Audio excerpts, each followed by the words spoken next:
Okay, it was a Okay, struggle. I got it. We're ready. Go. excellent. Okay, so I'm going to talk a little bit about two things: Christie's influence on contemporary crime writers, and also the legacy of Hercule Poirot. So what's on the screen right now is a new, well, I think it was 2022. Um, it's a collection of stories by such mystery writers as Ruth Ware and Val McDermid and Jean Kwok, where they resurrect Miss Marple. And I haven't read any of them, but you can see all of the authors there are pretty pretty good mystery writers. So Christie continues to live big time. Okay, what's next, Ginny? Next up, hold on. Click. Here we go. Ruth Ware and Anthony. Anthony Horowitz. Okay, so now Anthony Horowitz, some of you might know because he wrote a lot of screenplays for Sherlock Holmes TV series, the Poirot series. He created Foyle's War, which is one of my fave shows, and he also wrote the screenplays for both the PBS series Magpie Murders and Moonflower Murders, which I think is coming up. So he said this about Agatha Christie: she was meticulous in her plotting, and I try to be the same. I also borrowed her idea of naming books after nursery rhymes. She had five little pigs, one to buckle my shoe, and a pocket full of rye. And I did this in Magpie Murders. She finds so many permutations on the very reasons there are to kill someone. You're afraid of them, you hate them, or they know something about you, and explores every possible variation on those themes. You see Ruth Ware there. Her latest novel is One by One. I read her book In a Dark, Dark Wood, which is really quite good. She said that Christie imprinted on me what a crime novel should be, the pleasures it should contain, the back and forth between the author's attempt to seize the reader while being fair to them and the reader's desire to see around corners and figure out plot twists. Her novels end with that perfect aha. Maybe you figured it out, maybe you haven't. But when you find out the solution, you say, of course. Okay, next slide. John Banville is a really, really fine Irish writer, and he wrote and writes mysteries under the name of Benjamin Black. Now, so that I can be fair to all sides, I want to read what he had to say, which is not praiseworthy of Agatha Christie. He said, "When I was a boy, back around the close of the Stone Age, which must be my age, I was an avid reader of the novels of Agatha Christie.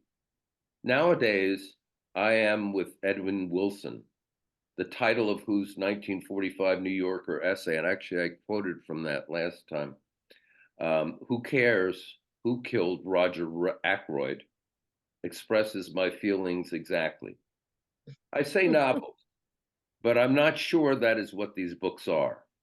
They more resemble crossword puzzles, and finishing one of them, like finishing a puzzle, leaves one with the same ashen sense of futility and wasted time." I mean, like, I totally disagree with that. I mean, it's like, Wow, oh wow, my that's God. hard. Oh my God. I mean, and like I'm all over. I mean, God, I'm so proud of myself when I complete the I time. have such a sense of accomplishment when I finish a I crossword. know. I know. Well, anyway, he further says, Christie is certainly a kind of genius. but one cannot help feeling she would have been better off employed in Bletchley Park as a code breaker or working for a manufacturer of board games.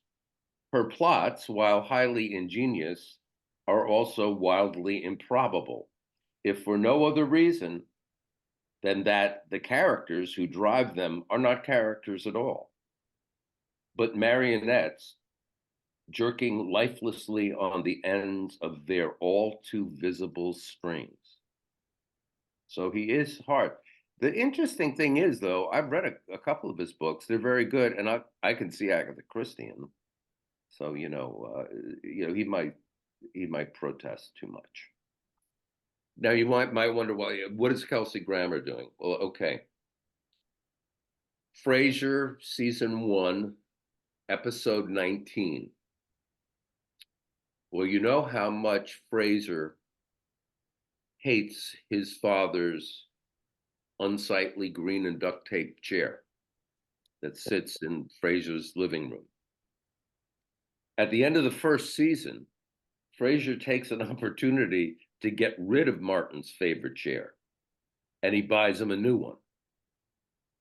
But Martin is angry about the loss of his chair, and Frasier has to get it back. Unfortunately, it has been donated to a high school production of And Then There Were None by Agatha Christie. And the only way that they will give it back is if Frasier agrees to be an actor in the play, which is kind of cool. And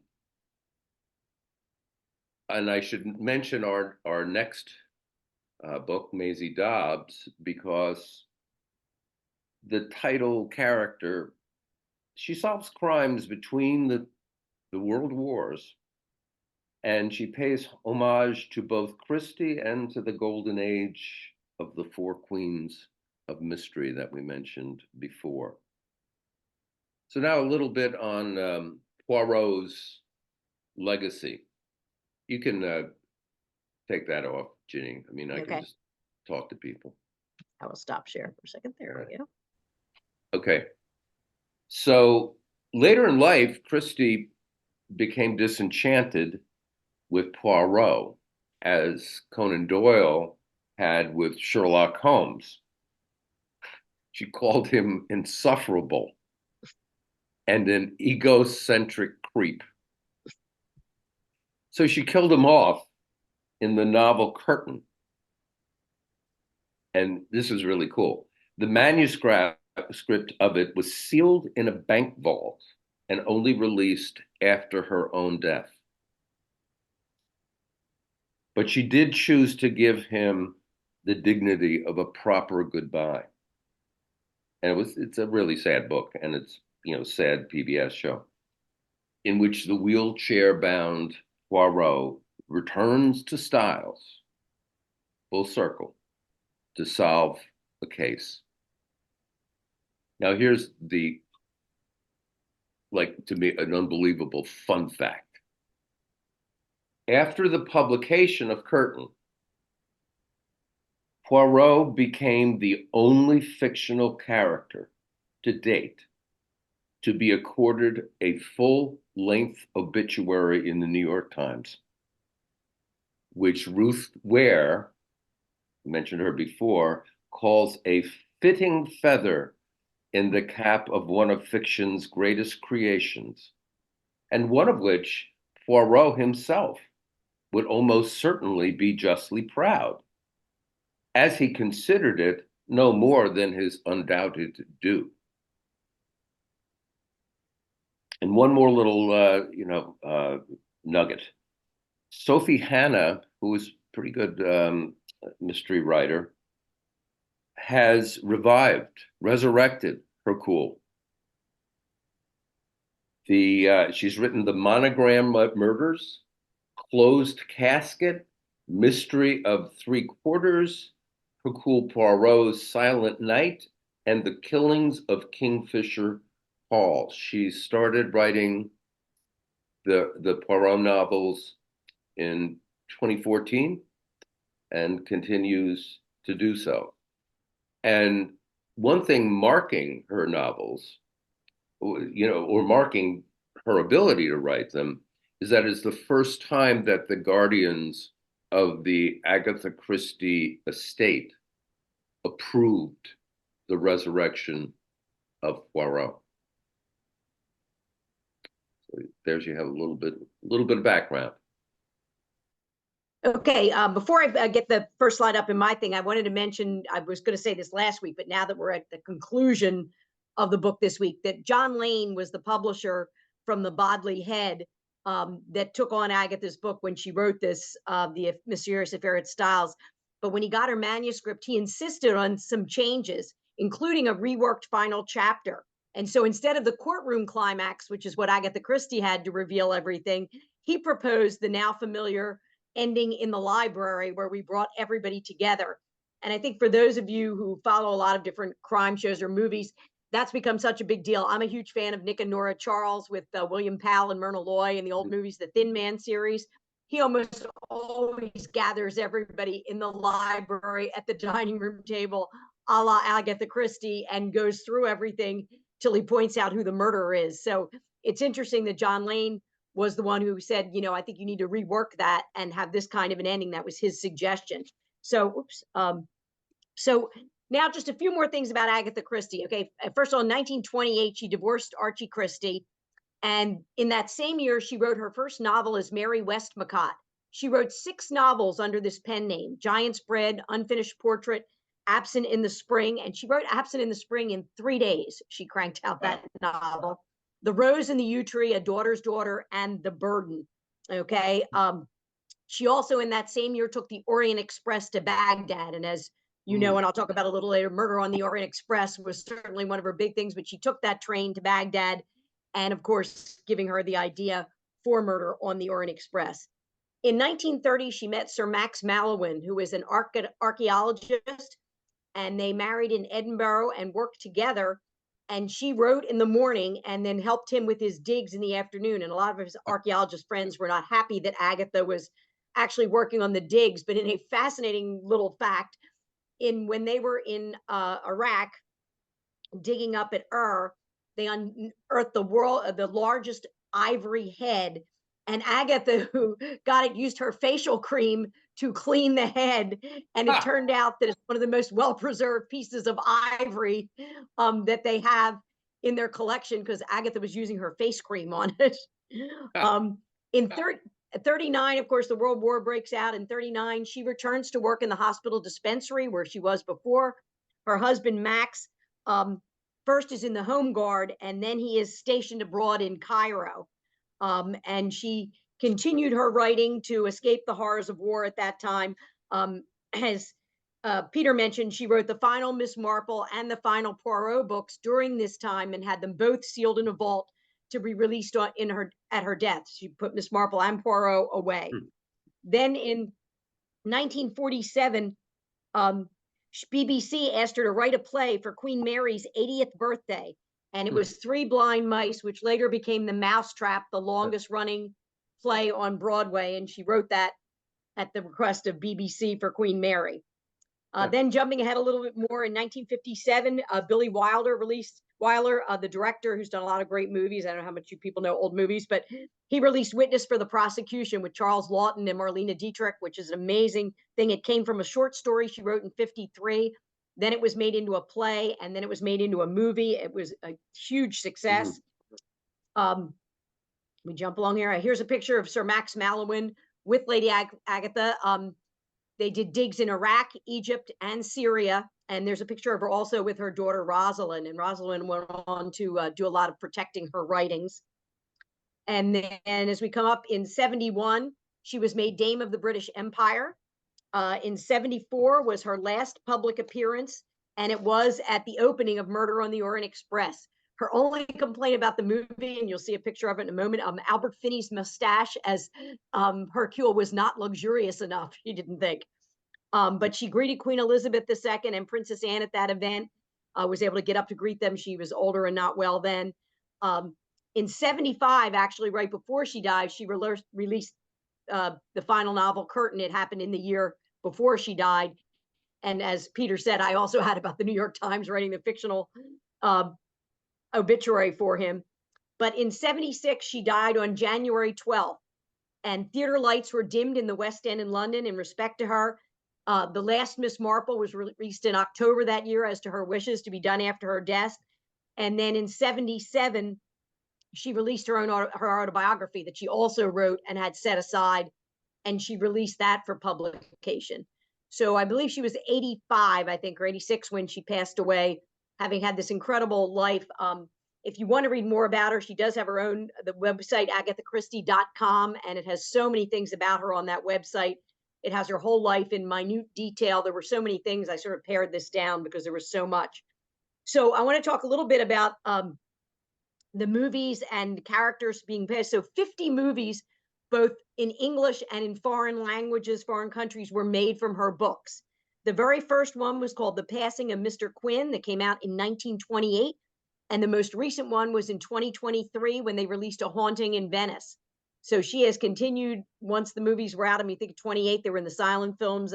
Just after silent films, she had the first movie, and through 2023. Murder on the Orient Express was released in 1974 and then was remade again in 2017. Death on the Nile was made in 1978 and again in 2022. Poirot has been portrayed by over 40 actors, both on stage, screen, radio. Orson Welles actually at one point was Poirot in a radio broadcast.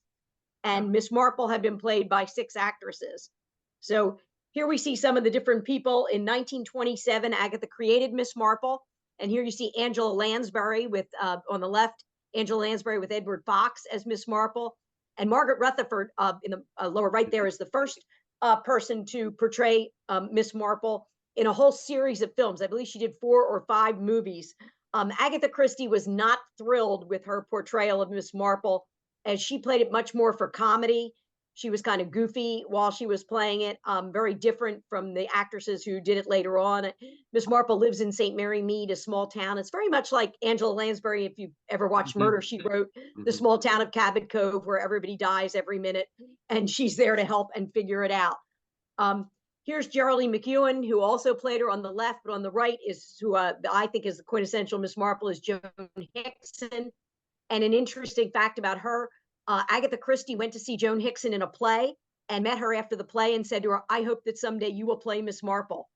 And she did in the PBS series, but she said she hoped she would do it. And if you have access to BritBox to be able to watch the Poirot and Miss Marple that are on there, Joan Hickson is a fabulous Miss Marple, just as I would have pictured her. So here we have some of our Poirots to look at. First on the left is Peter Ustinov as Poirot. You see he has a pretty good mustache. In the middle is Albert Finney, and she did not care for his mustache. And on the right, you see Kenneth Branagh in one of the more recent ones, and his mustache is certainly, huge in there, his mustache. Hold on, I have to let somebody in just a second. There we go. He's got a huge mustache going on. But of course, I believe to Peter and I, there is no better Poirot than David Suchet, who played in many of the things in the picture on the right. That's Inspector Japp, Poirot in the middle, and Hastings in his uniform on the right. I feel like he's the best Poirot, and I've seen all the different Poirots. I'm obviously not the ones way back, but all the more recent ones in the movies. And I think David Suchet is just amazing as Poirot. So he's been great. Now I'm going to skip, I think next up I have the questions, and I'm going to go, and I was able to figure out, for those of you who were here last week when I messed up, I can screen share again. And I do have a clip from The Mysterious Affair at Styles, where we will see Poirot towards the end when he is stacking cards. We have Hastings is going to appear on the screen first.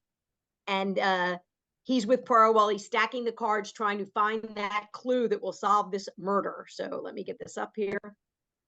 Okay, and I just remove this so I can hit start. Whoop, okay, here we go. I steady my nerves, that is all. This employment requires precision of the fingers, and with precision of the fingers goes precision of the brain. And never have I needed that more than now. Absolutely. I can build a house of cards 7 stories high by placing one card on top of another with a mathematical precision. But I cannot find the last link in this so mysterious case.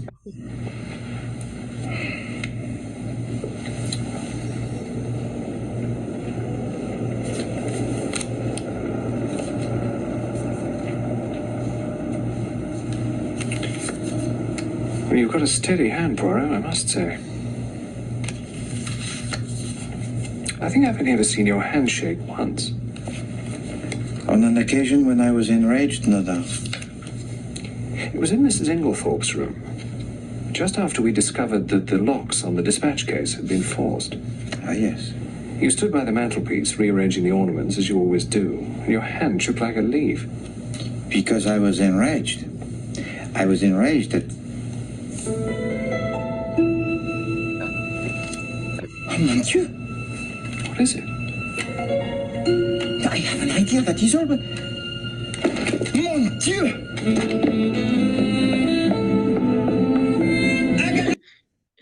So there we have Poirot coming up with his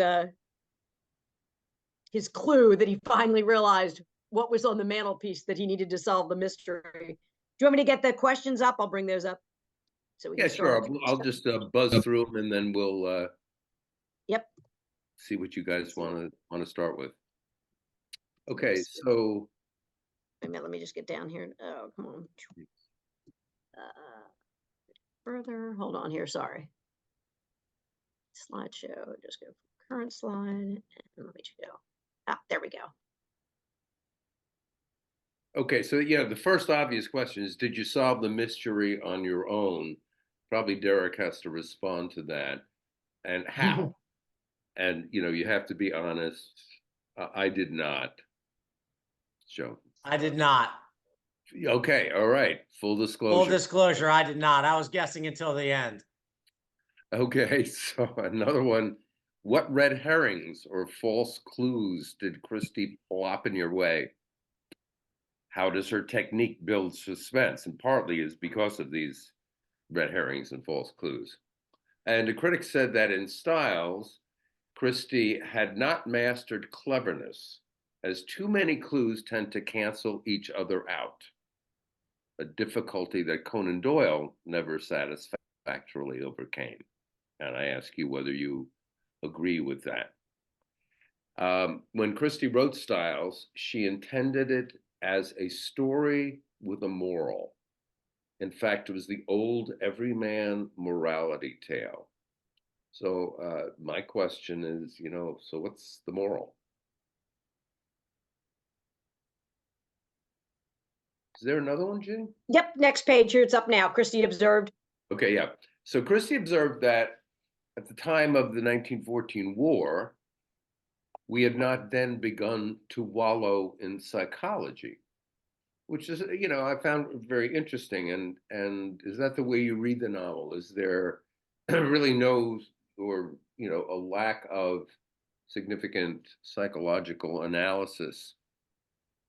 And the last question is, with Poirot in Styles and the 30 other novels that he was in, as well as Miss Marple series and Tommy and Tuppence series and many of her other mysteries, she departs from the more conventional sleuths that preceded them.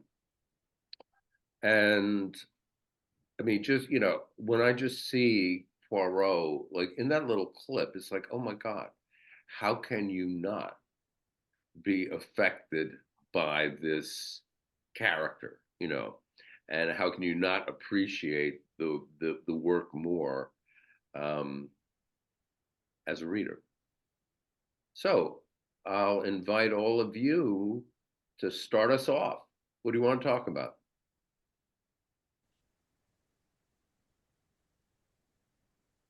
I'm going to tell you that I figured it out really based on, earlier you made the comment, Doth protests too much. So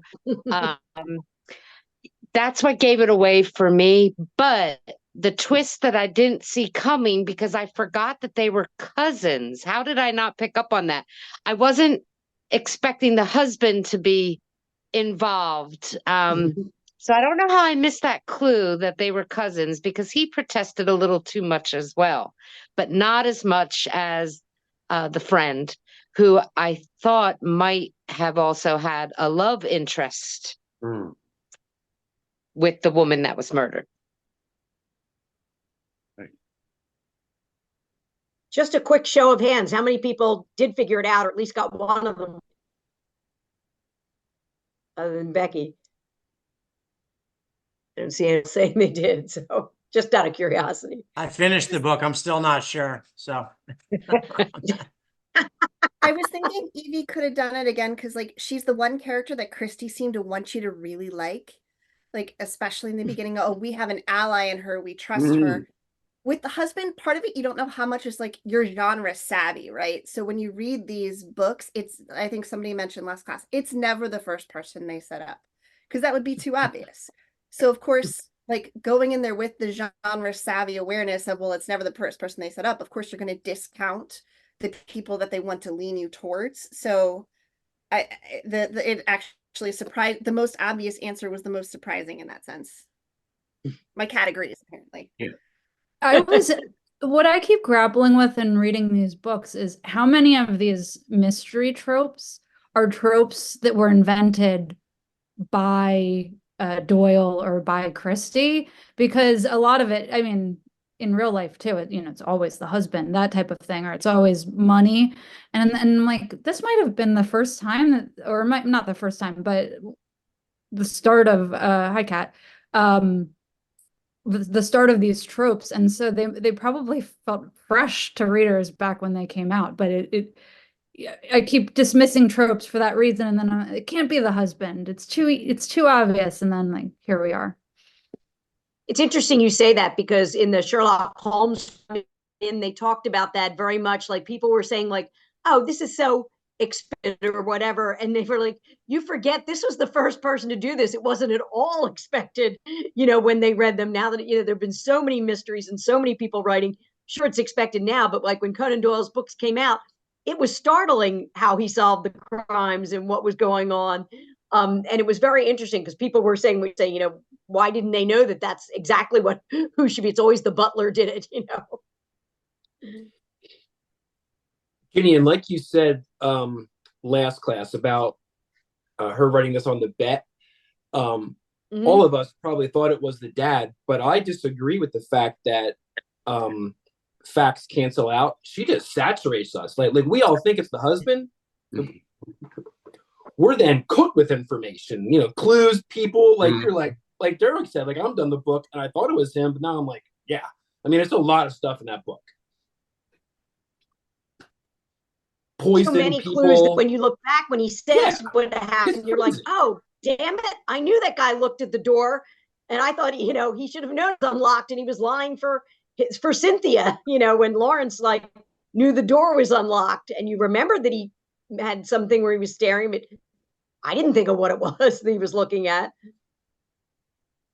I do feel like a lot of it is, similar to, was it the comparison to like a crossword puzzle, where it was basically, okay, there is one correct answer, but there are all these levers that you have to kind of like lean one way or the other in order to figure out, like this has to be true. And if this is true, then, it leads you to this thing. It's like a little decision tree or something like that. And it's like, if you get one thing wrong, like way up here, you have to start all the way at the beginning. And that was like, I feel like it just, Ethan, what you were saying is that there's so much information and you have to parse through it in a certain way. And then you also have to do it in a way that's like, okay, so if I have all the facts in front of me now, I should be able to figure this out, but there are still certain little things that I feel like Poirot pulled together at the end that for me, so Michelle and I have been talking about this, and all I said was like, come on, like there was just like, that's that suspense of disbelief, Sarah. I could not, yes, suspension of disbelief, but I was just like, there's no way. Like Ginny, when you first read it, did you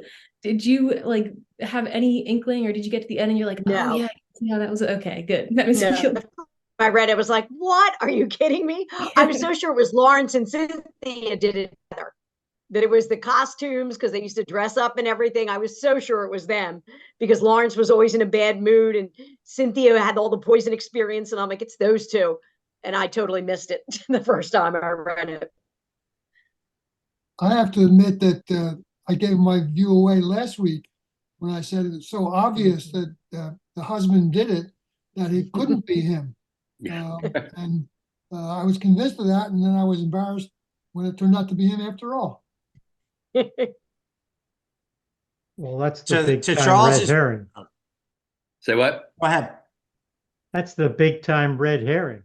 Yeah. What other big time red herrings? Because when I read it, even what I'd read it before. I've seen the damn movie, and then I read it again, twice, right? And each time, you'd think I could remember from one reading to the next who the hell was the one who was the criminal, and she got me every time.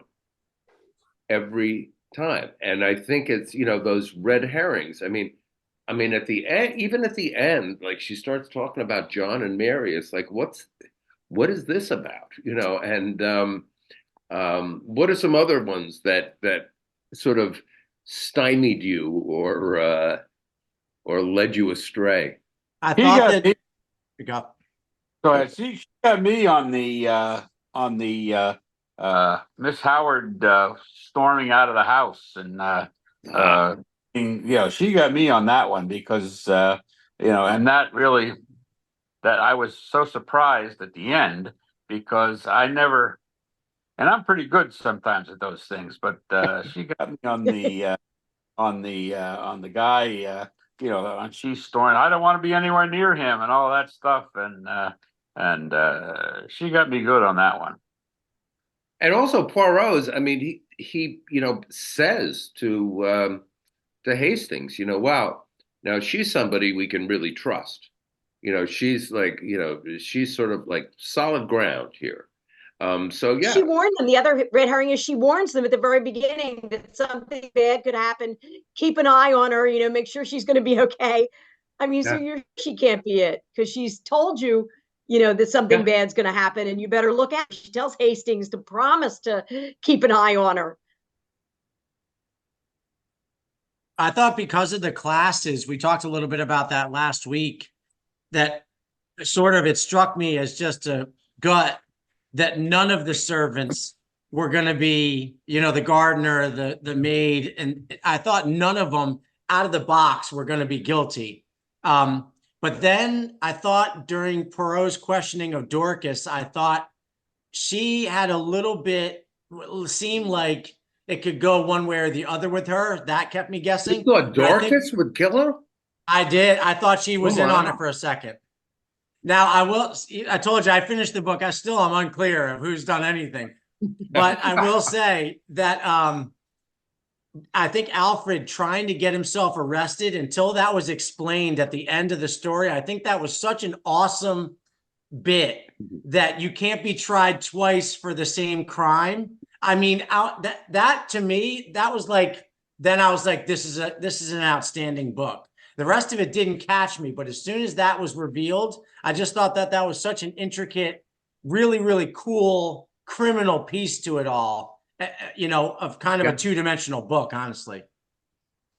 That situation where double jeopardy, that's happened quite a bit. I think there are other mysteries and authors that have done the same thing over the time. I can't remember which ones, but that's not the first time I've seen it. Yeah. I'm surprised by Mary Cavendish. How about her being the person that drugged everybody, and was running around the room looking for the letter, and that made her look so guilty. I was just about to say that. That's funny. The red herring that really threw me off was the green thread. I was like looking for context clues throughout the entire book. I was like, who was wearing green? Like, why was there green? What is the significance of green? It's like a symbolism associated with it. No, But I did guess that correctly, that like Mary shaking Cynthia awake because Cynthia was drugged or sedated. Like I thought she was sedated, and I was like, this is too convenient. Like, why is she like trying to wake her up? Like something happened. And so I'm glad I predicted that. But the green thread got me. Did Wow. we ever see anyone with the green thread? You know, the armband? Did we ever? I don't remember seeing or hearing of anybody because I watched the show too. But Yeah, yeah. I think it ended up being a night dress of it's an in the Mary's. field armband. Right. It was a thing Right. she was wearing for her uniform thing on her to Was supposed to recognize be her. working in the field type Yeah. thing. So, Right. but I just don't remember ever seeing a green armband, and I was looking for it. Right. Yeah. So I mean, yeah, she's tricky. I mean, she's you know, she's throwing out these red herrings for us. You know. Yeah. Did What other red anyone Doc and mention the Ginny's? Did anyone mention that I had to answer a phone call real quick? The piece of paper on top of the The mail. dresser. Yeah, I No, was the paper on the oh, you're right, the one on the dresser that they found. Yeah. from the costume shop, and I was Right. like, "Yep, sure that Lawrence did it, or had some That's why I was part." on Lawrence. Yeah, because he and then his fingerprints were on the bottle, Yeah. right? I'm like, but yeah, that was just way too easy, you know. That was pretty much the only thing that I was, you know, could understand. Everything else was just all jumbled up. For me, I did not follow along with that at all. And how we were talking about last week with the development of the characters, I don't think that really the characters were ever developed. They were just kind of like how whoever said today when Ginny, I think you were talking about, or no, Doc, about the marionettes on the Yeah. strings. I kind of agree with that. Like it's just they're playing a part. I don't think there was much development there of anyone really. Yeah, there was like weird half development. Like some of the little like inner thoughts that were revealed about Mary. Are those new glasses? Yes, they are. I like them. Yeah. Thank you for noticing. Just arrived from Zenny. I love Zenny. Okay, we'll talk Yes, about that best another. deal. Yes. But yeah, like the I'm forgetting. I'm totally blanking on the literal narrator of the book, but how he would reveal. Hastings. Thank you. Hastings, like feelings like towards Mary. I totally thought that was going to lead somewhere. And then I felt like it never did. I don't know. Like that was something that just really bothered me. You know, it's funny because Hastings becomes sort of like his, you know, his calling card. I mean, he'll see a beautiful woman, and like it's, you know, he'll say to Poirot, "I say," you know, and then he starts, and I mean, literally, like in virtually every book that he exists. So he becomes kind of, you know, it becomes his thing, and I think in part it's to contrast him with Poirot, who seems pretty much asexual. You know, I mean, he's got more important things you know, to deal with. But yeah, that's a really good point. She definitely said, Agatha Yeah. Christie definitely set it up at the end. I mean, the last line of the book is, we'll get on to another caper and you might find love there. I mean, that's definitely, she's laid the groundwork for Hastings to be like that for the rest of her series, it seems like. Yeah, yeah.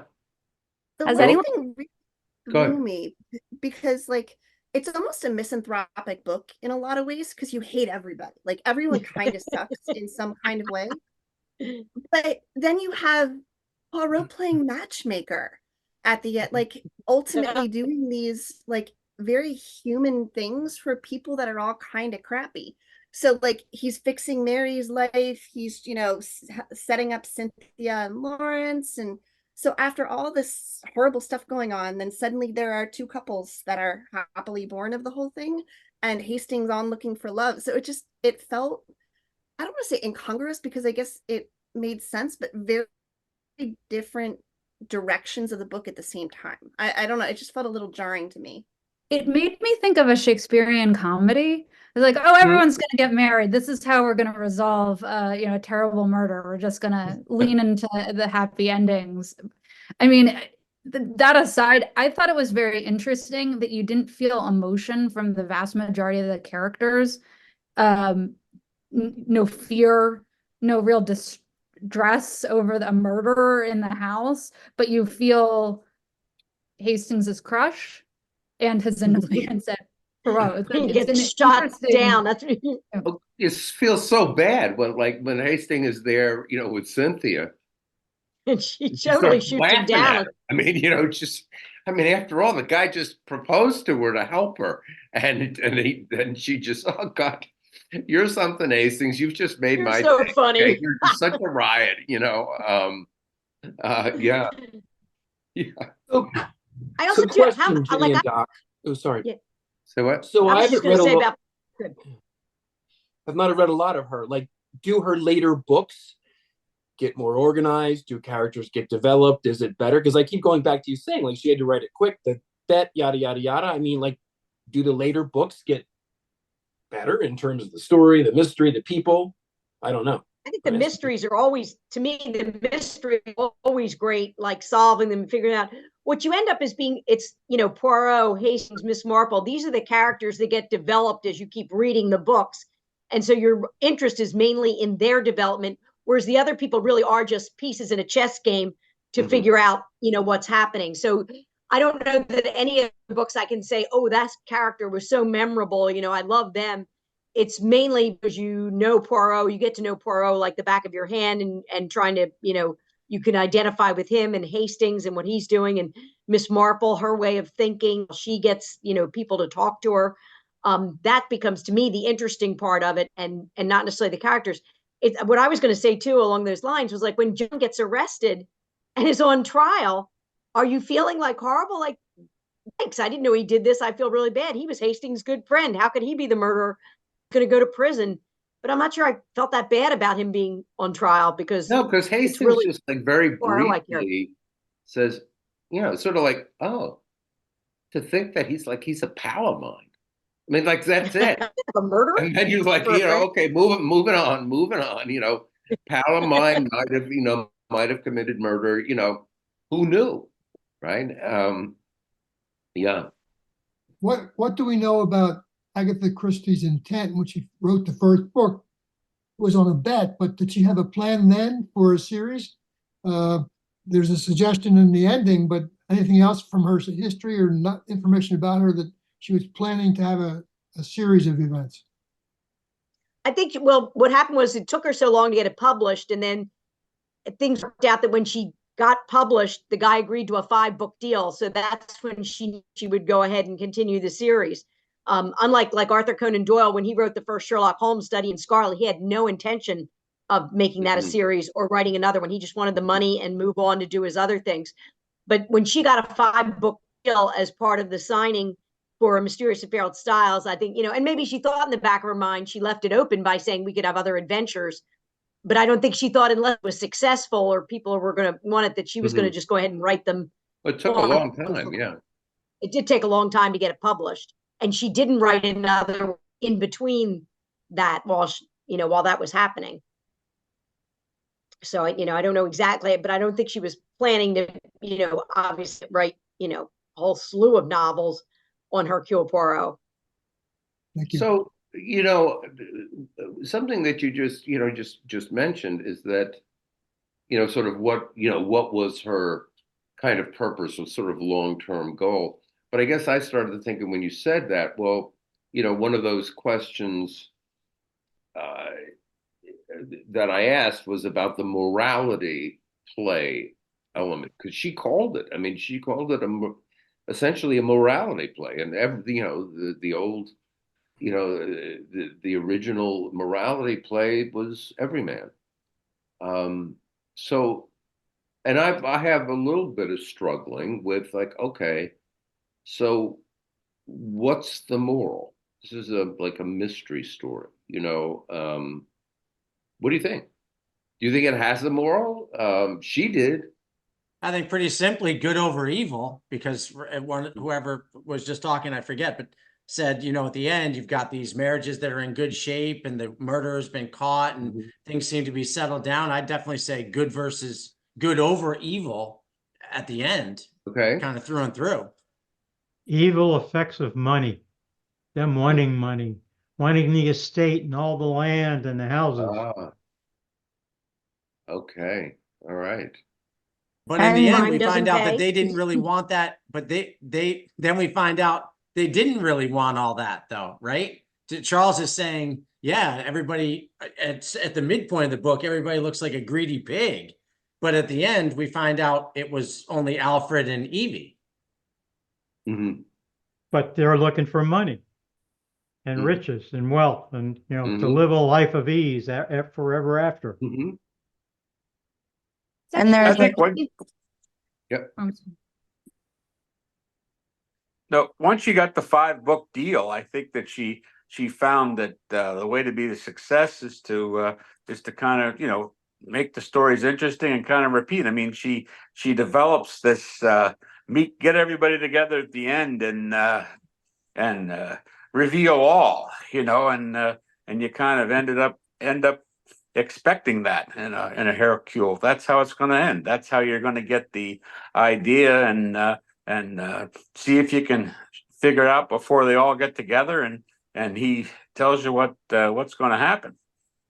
That's that's certainly, that technique is continued. I mean, there's the show, I don't know if anybody watches it, Death in Paradise, and he gathers the I mean, I would call it, it sort of would get a B/B+ from me, but it's pretty good. And every single time, whoever the detective is, he gathers all of the possible suspects together at the end. So yeah, that became like a thing, with her, and it works.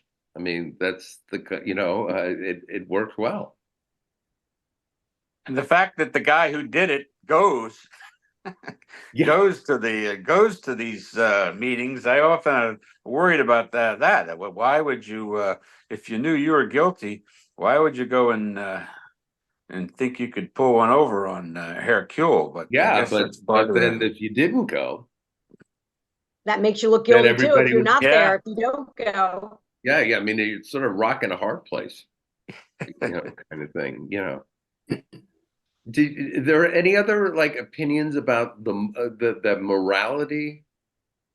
Yeah, I wonder if there's some weird thing I'm probably reaching, but the man's happiness bit, about how Mary ended up being this, devoted wife, after he was tried, and then Poirot has the whole thing about there's nothing more important than a man's happiness. I guess I don't have an answer, but I'm curious about your guys' thoughts in terms of a moral.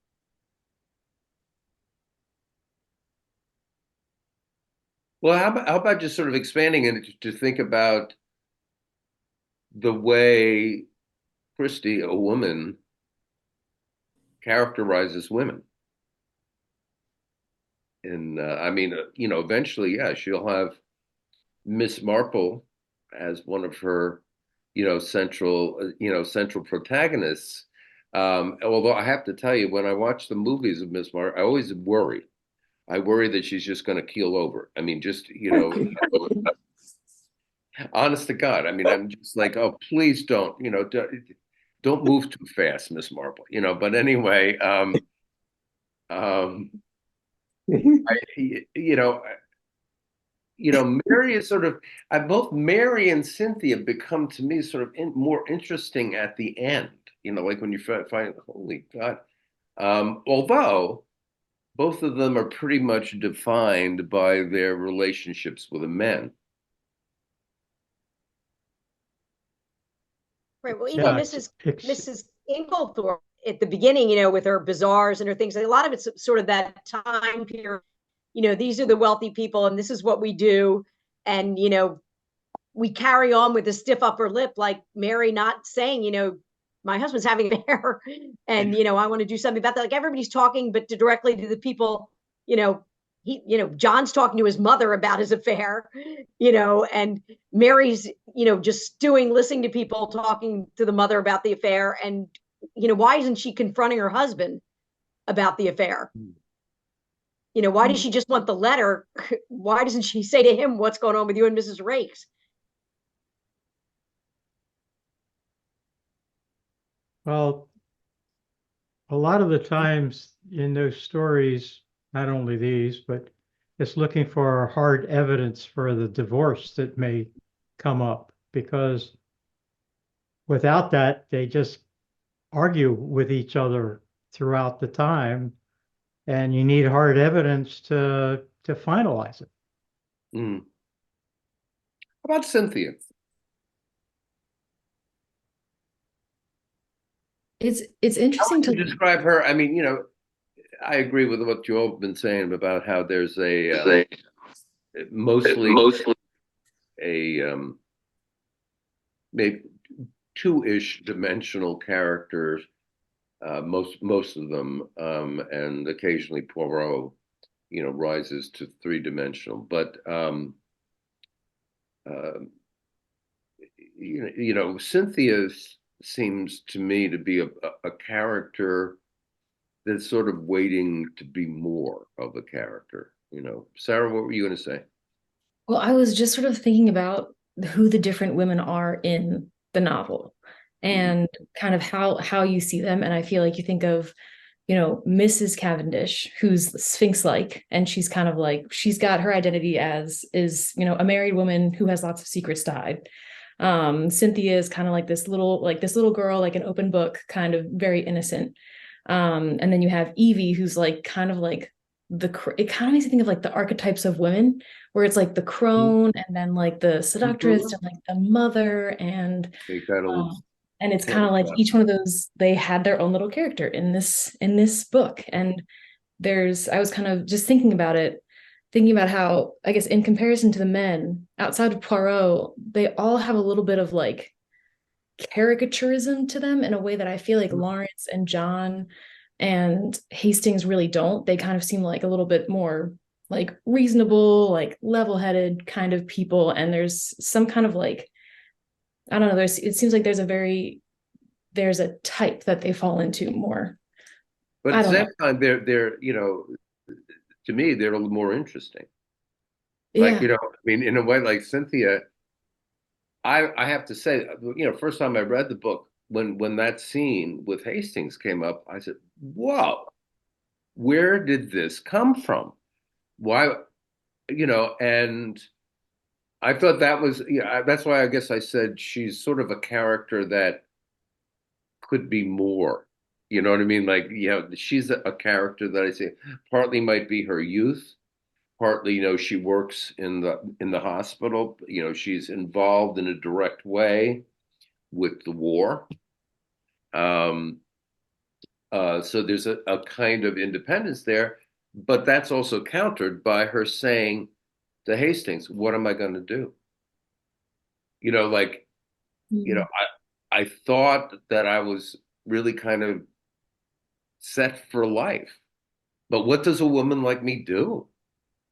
And so so I mean, that I think that's what makes me more interested in her as a character, because there's like, well, actually, you have a job, which is more than the others. Other female characters have, well, for that matters, more than the men too. Nobody works. But yeah. Other thoughts about the females?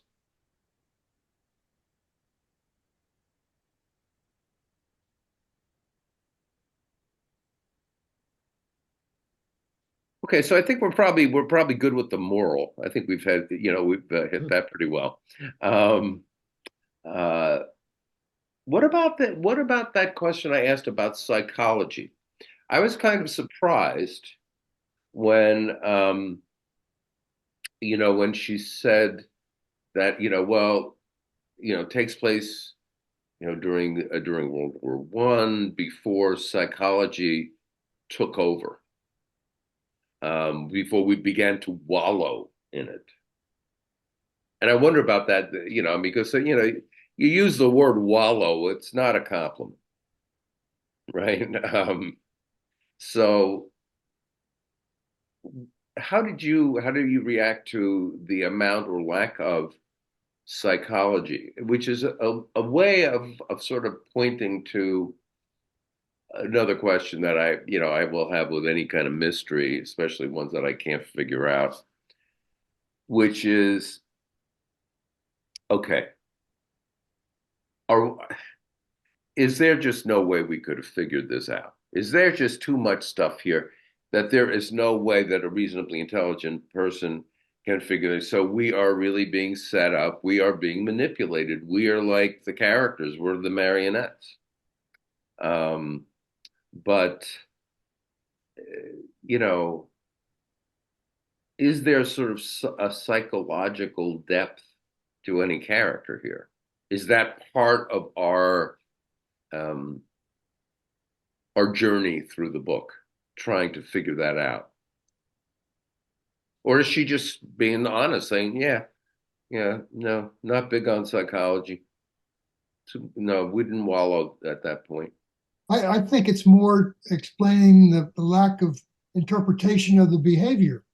The psychology could have been now, the reasons for the motivation or the interactions that it doesn't really go into that. And now we'd have more explanation about his birth or his lack of work or other things that would have influenced his behavior. So that's the wallowing part, the explaining away behavior. I was thinking too, I mean, I think so much of this reflects on the time period of the British people, of the stiff upper lip and carry on and do your thing. And really until World War I broke out, and you had the men in the trench war in France who came back with shell shock and having terrible psychological problems. And the British had a hard time dealing with that. They couldn't understand, why these men just couldn't, push on through. And they shot some of their own people in the back for, leaving. And you read Maisie Dobbs as you get, through that, you get a lot more of those, but also watching, like right now, into Masters of the Air featuring Nady Mann in there. That's another, World War II. But seeing what happens with people in World War I, it definitely, there was a thing where, just soldiered on with their life. That's what they were supposed to do. And they didn't care so much about the why or the wherefore. Get the job done. Do what you need to do your work, do your thing, support the cause. And so her thing of wallowing in psychology is like, why does everybody have to have a reason for something? You should, do what you do. But then it's thinking that she had a breakdown after her marriage failed, and died, and she goes off and completely disappears and ends up, being treated for problems, thinking about, what was the psychology behind that? So maybe a little bit about her wallowing in psychology is, when I fell apart, suddenly I'm being analyzed for, what caused that to happen to me? Why did I just go off in the deep end in 26 and disappear? Yeah. Can you have a mystery without psychology? I mean, what is a motive but psychology applied? So I mean, that's good. Yeah. Yeah, I think I'm thinking Poirot is just applying psychology to figure out who would solve the crime. but maybe it's more of like just writing a story and just being a story and things happening, or having a mind on psychology and thinking for your characters, why is this character doing this? And how is this other character going to interact with that character in the situation, and applying psychology to the story and the characters, or just writing a story and psychology being there. But that's how Perot works, is the psychology of the whole system. Every one of the Perot stories it's the psychology. Unlike Sherlock Holmes, which isn't psychology, it's more of getting information and getting evidence and being in great detail. Perot is a psychologist. That's what he does. That's how he works. When do you think, I'm with you there, but when do you think we see that element in him? In the story, because a lot of it is like, okay, is because of his sense of reason, his sense of organization, his sense of deduction, right? So where do you see him being, in a way, the psychologist trying to unpack the characters? Do I prioritize a woman's happiness? Okay. Yeah. Keep going. I mean, when he sets a game and lets it play out, knowing that's not the right answer, specifically to manipulate a character into doing what's ultimately best for her, or in the means of the story, but he plays with her desires in a sense to, yeah. I was thinking about that with the morality question. Yeah. How so? There's just like little bits, like tiny little instances of moral choices, like that, for example, and the guy, I don't know, I forget who, with the door being bolted or not. They're just like little instances scattered throughout that were moral choices that different characters made, usually for not positive, moral. Right.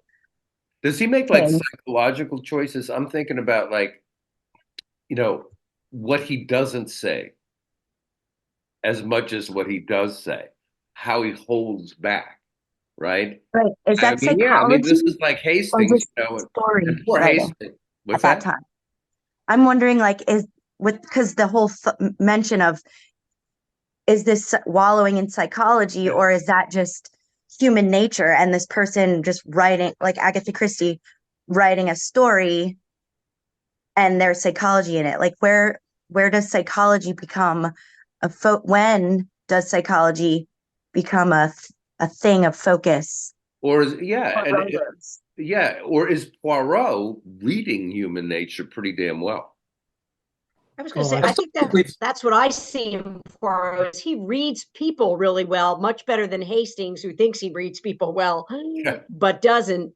He's able to read people and sort of see what they're seeing, and he's not quite sure how it all fits together, but he can read people's emotions much better.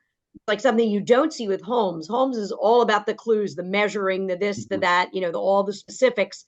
He doesn't necessarily really read people very well. He's not much of a people person, but Poirot is definitely a people person and knows more what people, are like. And plus he's able to keep things to himself. Like through the whole John Cavendish trial, he never said he's not guilty, but he knew he was guilty, I still read this question, Jenny, in terms of what you said in the beginning. The main question is talking about 1914 in the war, where I'm sure all of us who started Maisie Dobbs, I mean, they're very different books. I mean, Dobbs is talking about PTSD and what Maisie's gone through, and this is like just Clue. It's like Colonel Mustard and she does not dabble in psychology. Maisie Dobbs definitely does, but that's also like just us. I mean, after World War I, World War II, all the other wars, I mean, it's a whole different context, completely. Part of me was wondering if this would have been a different novel if it was meant to take place at the end of World War I. Because if it's 1914, the war has affected Britain significantly less than it would by the time rationing has taken place on the home front, by the time, a generation of men have died. I noticed that there are a number of single women in the book, but it's probably more that their boyfriends or fiancés are at the front more than that they've passed, and that they'll always, be old maids for lack of a better word, but I did sort of notice that it's a novel taking place in World War I, but you didn't really feel it in a lot of ways. And I wonder if that was a conscious choice or if it was that's good because she didn't want to wallow in psychology. Well, you had also the poets beginning Siegfried Sassoon, who was a war, he did the whole thing he wrote about his reaction. His was shell shock. And there was the psychology place in London where people were being treated for shell shock. So it was beginning to happen then too. And so I think that was part of it too. That's a good point, Beth, then, Nicola. I mean, it's, one's in Britain, one's in France, but and London as well. But yeah, I mean, different and setting. I think Hastings was suffering to some degree, and I think Perot too. They both are sort of recovering from their experiences of the war so far. Yeah, it's interesting if you watch the BBC A Mysterious Affair itself. It actually starts with Hastings sitting in a room with other soldiers watching footage of the trenches, like reporting footage, and you see the guys coming out of the trenches, and they're just zoomed in on Hastings' face and his expression while he's living this trench warfare and how horrible it is. And then Cavan's in, and a nurse comes to tap him and say, you have a visitor. But they really, focused on that. It made you think more about what Hastings, and he was with other people who had been injured, but they were watching that footage. Between Maisie Dobbs and this and some of the other things, World War I was, obviously horrendous in the terms of what it was like to be in trench warfare, where, battles went on for days and they didn't capture more than 20 feet, in the end of all these people dying. And then coming back, because it wasn't on British soil, it wasn't like World War II where they were bombing Britain, we were basically sending everybody over to France and they were dying over there. And it's interesting because the more you say that, it's like this society that's being described in The Mysterious Affair it's really hermetically sealed to a certain extent, right? You have Cynthia, who is, you have Hastings, who has come home, from the war, but otherwise it's very, very domestic. I mean, it's upper middle to upper class society that is not really in touch with the war. So we haven't talked about Dr. Bauerstein at all, though. He was. Oh, excellent. Yeah. Oh, go for it. Yeah. How did we miss Dr. Bauerstein in all this? Yeah. Well, I mean, that was one of the biggest war reminders throughout, and especially at the end when you realize what he was up to. Yeah. Yeah. Also, it's also the biggest red herring in the book. Yeah. Oh, it is. He ended up being nothing. As far as the book was, I mean, it was the climax of the story. I mean, he's not even in the David Suchet version. No, he's not. No, not at all. They dumped him. He was a spy. Forget him. Yeah. That's really interesting, Elizabeth. Because of course he the other thing is, again, we're 2024 looking back, and there is so much, well, not so much. There is a lot of prejudice of that particular world that's revealed. Okay, clearly the anti-Semitism. Well, it's not, no, it's not like Dickens and Shylock, but still, it is very, very present. It's curious. I mean, I'm like into immigration history, and what I've been reading about too is in the early part of the 20th century, which would have been, when Christie was writing, was the degree to which anti-Semitism was expansive. It was really all over the place. And then there's also the racism and so forth. So I guess that, she does give us some elements of that world, but it's sort of indirect. It's sort of like, oh yeah, I'll drop an anti-Semitic line, but you got to watch out for that doctor because he's Jewish. That's sort of like, that comes up each time. And I don't know, I'm not even sure why I mentioned it other than to say, is that Christie's, clearly reflecting her society, but not necessarily proving her society, or what? I mean, how did you react to it? I mean, because I was kind of like, whoa. Well, this book was written in what, 1914, 15. I think if it was written in 1918, 1919, it'd be a completely different attitude on some of this. Because by that time, the war had turned into an absolute destruction of a generation. Yes. Whereas in 14, 15, it still had a little bit of fun type to it. We're going off the war, and especially for the upper class, they all jumped in and said, "Oh yeah, let's go off and go off the war." But it turned into. But Christie, I think, was writing it earlier in the war when it was still a little. There's a little spirit to it. Mm-hmm. Interesting. If she had written it later, the Cavendishes would probably both be in the trenches instead of at home. Mm-hmm. Yeah, that's a good point. So because they needed the manpower. Yeah. Well, I have 8:15. If we want to try to wrap this up a little bit and get ready for next week for Maisie Dobbs for our first part of that, and our special guest we have coming next week. Yes. Yep, Kendall will be there. Kendall will be here giving us some World War I. So yeah, we'll be getting. I assume that Maisie Dobbs is book one. Yeah, it's the first of hers. Right. Maisie Dobbs is the first book of her series, and then has all different titles after that. But it's you sort of get her entire background and how she's going to become involved as a detective. Detective and psychologist. She is known as a psychologist. Haven't seen too much mystery in there yet. No, it's laying all the groundwork. You're right. Yep. Way through it, and there's no mystery, except maybe, what's his name? Vincent? There's a mystery there.